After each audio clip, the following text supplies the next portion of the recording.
Good morning mga kauturan. Ari naman kita subong sa programa sa DWYC kapsan sa mga broadcasting sa mga kauturan.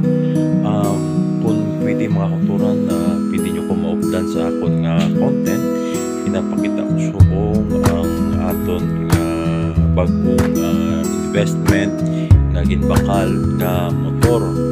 So ginbakal ko ni mga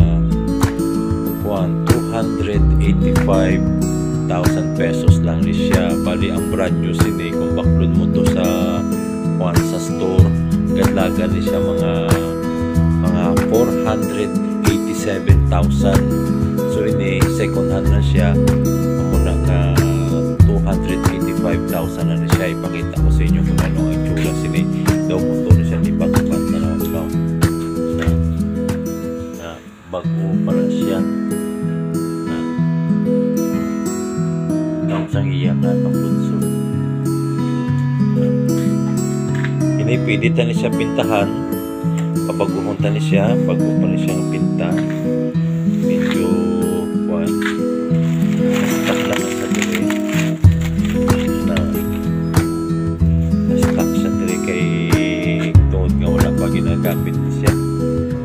Pero pirmina ni siya na ginagamit sa ministry. Pwede mo rin siya panggamit magkanto sa bukid, mag-attend ka sa mga crusade, sa church building, church visitation, no? Magkanto ka sa school, sa mga merkado, no? Namin pasang iyangan pa, no?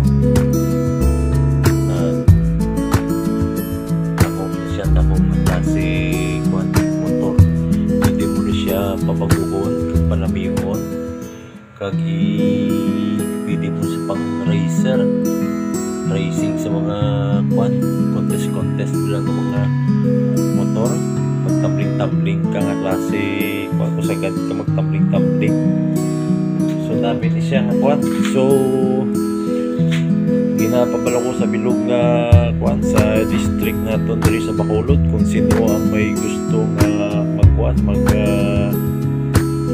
bakal, interesado sa ako naging bakal nga 285,000 nga motor, pwede mo pwede tani i-negotiate, no? Pwede tani siya so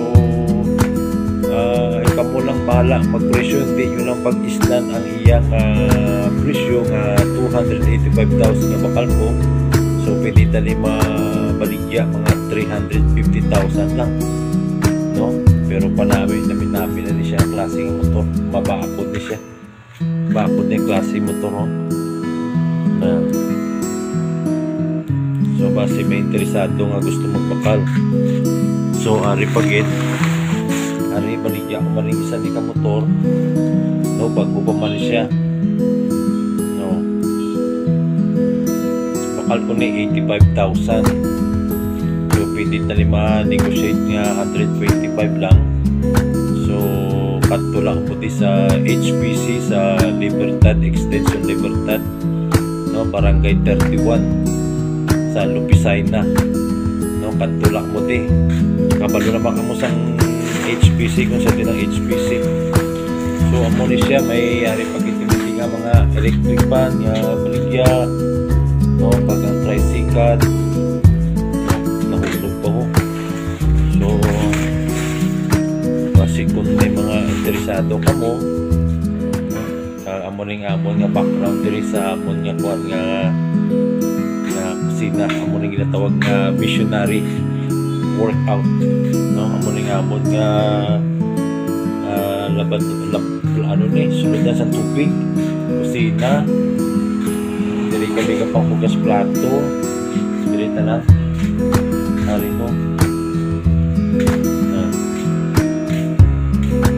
Pakita ko sa inyo ang background ng kulugwa sang aton nga baliway tao dali nagpululis lang kadto sila sa haring amon pasurahan naman kusina ni namon kusina do kalan-alan din namon dili amon nga kitchen tira kami lakaw, so abrihan tani ang panahon subong daw maulan, daw mabagyo. So muling background diri kayo na nilang ilang mga balay-balay diri. So aring bonding ako halaya diri. Halaya.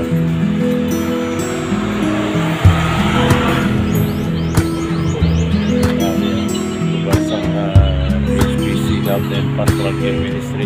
Ang panahon daw maulan na, so ginahangyo ang mga kauturan sa dili madugay abot na ang bagyo, ang inyong mga inanay, ang inyong mga salakyan, ang inyong mga planggana, labador, pantipuno niya na, pero to baliskat samtang hapon gina-announce daw ganami magiging ang panahon daw adlaw, nagasikat ang adlaw.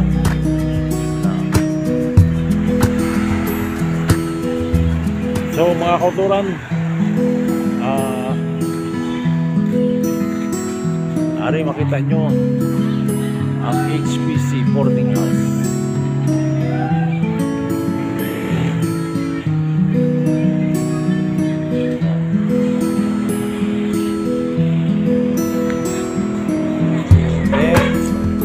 I'll see you on the next vlog. Please subscribe, like, share, comments.